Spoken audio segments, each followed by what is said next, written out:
And now she's hysterical. She's crying and crying and crying because mommy won't get her.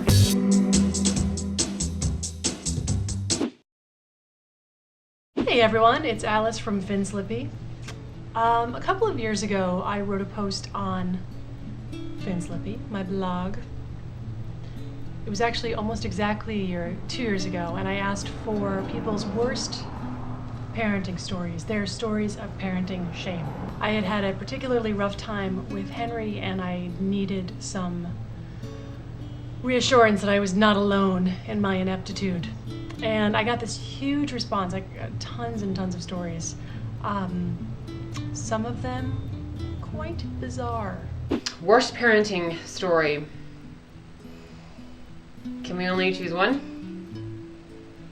Because that's a large repertoire to dig into. Alice, I completely share your loathing and shame when you feel like you've completely lost your nutter with your child.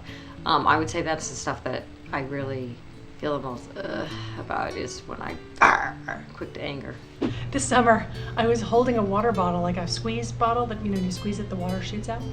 And Henry had his hands full and said, "Oh, can you give that? Can you give me some of that?" So I put it in his mouth, and was like not even looking at him, and squeezed. So the water was like shooting. Like I practically choked him. I drowned my son on the street. And he looked at me like, "Well, why did you do that?" And I was like, I forgot that you're not me, and you're small, and the gravity was working against you, and I had no idea. I had nothing to tell him. My daughter was going through a period of just not going down to bed at all and just being like a major Damien Omen 2 at bedtime. And I got so frustrated, and I picked her up and like flung her on her bed. Soft landing. But nonetheless, she was airborne for a while. And when she landed, she, "Mommy, you threw me." And I was like, that was bad. I think we all lose our temper, and we all, reach the end of our rope. And I do that frequently, which is why I'm very thankful I'm not a single parent and that I have a tag team partner, because usually when he's had it, I take over, and then when I've had it, he'll take over in certain situations. But there was this one time, it was one of those days, I think Lita had just recently turned 5, and she was pushing it, and she had been pushing it all day long. And you're not yelling at your kid, really. You're yelling at life, and you're yelling at certain situations, but it's generally the kid that trips that little switch, you know what I mean? So I got her into the bathtub, and she's fighting me every step of the way. And it was like I blacked out for a second with anger because I was just so angry. Urgh. I may have said to her, if this were 60 years ago, someone would have slapped you upside the head by this point. And then I know I said out loud, "John, if you do not come in here and take over, I'm going to harm your daughter." And she said, "Don't harm me." It's funny now. It wasn't funny then. At all. Don't harm me. Mainly my parental failures come in the form of screaming in some way. I'm getting better at that, actually. I'm getting a little calmer as I get older.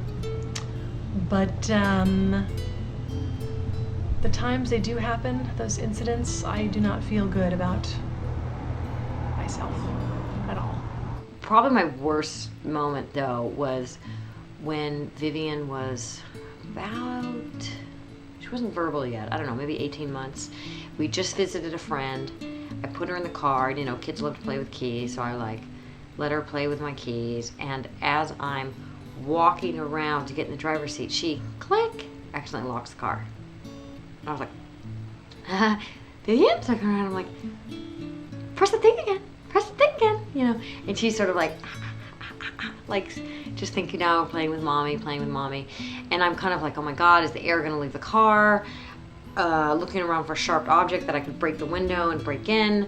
I immediately called my husband. I'm like, you gotta come down here. He was about 15-20 minutes away. Meanwhile, so while he's coming, I'm just like, press the key. And now she's like going from thinking this is like a fun thing with mommy, and she's like, what's going on? Why isn't mommy opening the thing? And like I'm almost getting her to like press the button, and she does keep pressing the button, but it's the wrong one. It's the one that like where she keeps locking the car more, and she finally just like drops the keys, and now she's hysterical. She's crying because mommy won't get her.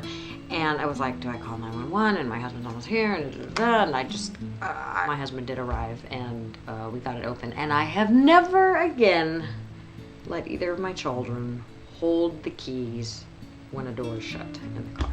So tell me, guys, what are your worst stories? Come on, let me have them. I can take it. Join the Momversation at momversation.com.